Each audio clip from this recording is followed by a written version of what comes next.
وہ ایک فقیر تھا، بازار سے گزر رہا تھا تو لوگوں کو دنیا میں کھوئے ہوئے دیکھا تو دل میں رحم جاگا، تو ان کو سمجھایا کہ یہ سب کچھ دنیا ہی نہیں ہے، اس دنیا کے بعد بھی کوئی جہاں ہے، تم نے کسی کے حضور پیش ہونا ہے اور اپنے اعمال کی جواب دہی تمہارے کندھوں پہ ہے، تو آؤ اپنی آخرت کو یاد کرو اور اپنے رب سے تعلق جوڑ لو۔ لوگوں نے کہا جا بابا کام کر، تجھے کیا پتا کہ دنیا کی لذتیں کیا ہیں اور ہم کس کام کاج میں لگے ہیں، جا اپنا کام کر۔ وہ شخص دل برداشتہ ہو گیا، وہاں کھڑا ہو کے آنسو بہانے لگا۔ کوئی شخص گزرتا ہوا رک کے کہنے لگا کہ کسی نے تجھے تنگ کیا ہے، کسی نے تیرے اوپر کوئی زیادتی کی ہے، تم کیوں رو رہے؟ اس نے کہا کسی نے کوئی زیادتی نہیں کی، بس ان کے رویے نے رلا دیا۔ کہا کیا ہوا؟ کہا گزر رہا تھا، ان کو دنیا میں کھوئے ہوئے دیکھا، دل میں خیال جاگا کہ ان بندوں کی اور رب کی صلح نہ کروا دوں۔ تو کہا پھر کیا بنا؟ کہا وہ تو مان گیا تھا، یہی نہیں مانے۔ وہ تو کہتا تھا لے آ میری دہلیز پہ، میں سارے گناہ معاف کر دوں، ہم تو مائل بکرم ہیں، کوئی سائل ہی نہیں، لیکن ان سے بات کی تو یہ نہیں مانے۔ خیر وقت گزر گیا، وہی شخص دو ایک دن کے بعد قبرستان کے قریب سے گزرا تو وہی فرد وہاں روتا ہوا پایا گیا۔ تو اس نے پھر اپنی گاڑی، اپنی سواری روکی اور کہا بابا عجیب شخص ہے، بازاروں میں بھی روتا ہے، قبرستانوں میں بھی روتا ہے، آج کیا مسئلہ تجھے ہوا؟ کہا مسئلہ وہی میرا کل پرسوں والا ہے، بازار میں گیا تھا اور میرا خیال تھا کہ بندوں اور رب کی صلح کروا دوں، وہ تو مان گیا لیکن یہ نہیں مانے، مایوس ہو کے آج قبرستان والوں کے پاس آ گیا اور یہاں میرا خیال یہ ہوا ان کی اور اس کی صلح کروا دوں۔ تو بڑی دلچسپی سے پوچھا کہ آج کیا بنا؟ کہا آج یہ مان گئے وہ نہیں مانتا۔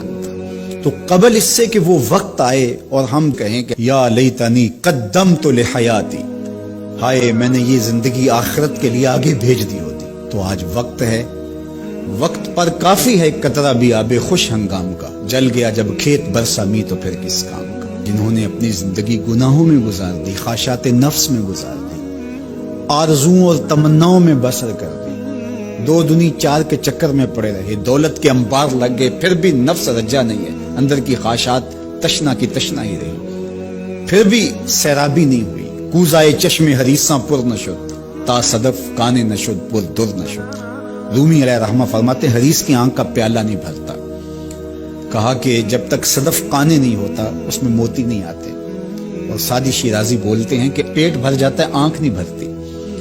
تو ساری زندگی حال من مزید کے نعرے لگاتے رہے، جتنا بھی میسر ہوا پھر آگے بڑھتے رہے، آگے بڑھتے رہے، کسی جگہ پہ بھی فل سٹاپ نہ آیا اور زندگی یوں گزرتی رہی، بسر ہوتی رہی اور اپنی زندگی برباد کر دی، حتی زرتم المقابر، یہاں تک کہ قبروں میں جا پہنچے۔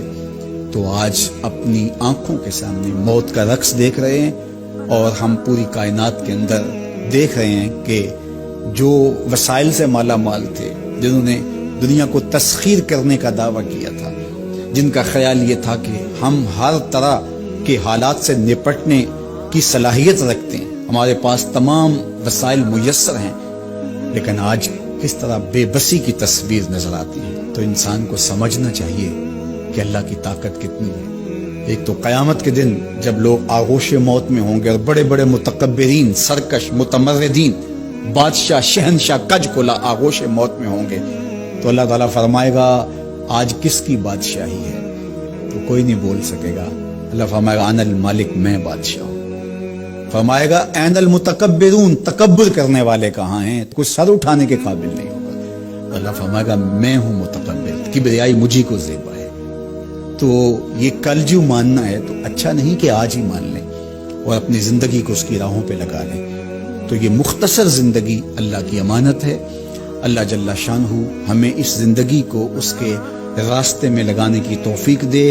یہ آزمائش کی گھڑیاں، یہ سزا کے جھٹکے، یہ عبرت کے تازیانے، یہ ہمارے سمجھانے کے لیے ہوتے ہیں۔ حضرت امام غزالی فرماتے ہیں یہ ڈوبتا ہوا سورج روز ہمیں بتاتا ہے کہ میاں زندگی پائیدار نہیں ہے، ایک دن تمہاری زندگی کا سورج بھی ڈوب جانا ہے۔ یہ پھیلی ہوئی قبریں، یہ جوانی سے بڑھاپے کی طرف بڑھتے ہوئے لوگ، یہ اٹھتے ہوئے جنازے، یہ سب کچھ تمہیں بتاتے ہیں، تم سمجھو اور اپنی زندگی کو خیر کی راہوں پر ڈال لو۔ یہ دارالعمل ہے، وہ دارالجزا ہے، پھر دارالجزا میں عمل نہیں ہوگا، پھر پچھتاوا، پھر ڈاڈا پچھتاوا، سخت پچھتاوا، حسرت پہ حسرت، دکھ، اذیت، ہائے کوئی چیخ چیخ کے کہتا تھا میں اس کی بات مان لیتا، میرے گھر میں قرآن پڑھا تھا میں کھول کے دیکھ لیتا، میں مصلحین کی بات سن لیتا، میں اٹھتے ہوئے جنازوں سے کچھ سمجھ لیتا، تو کل جو پچھتا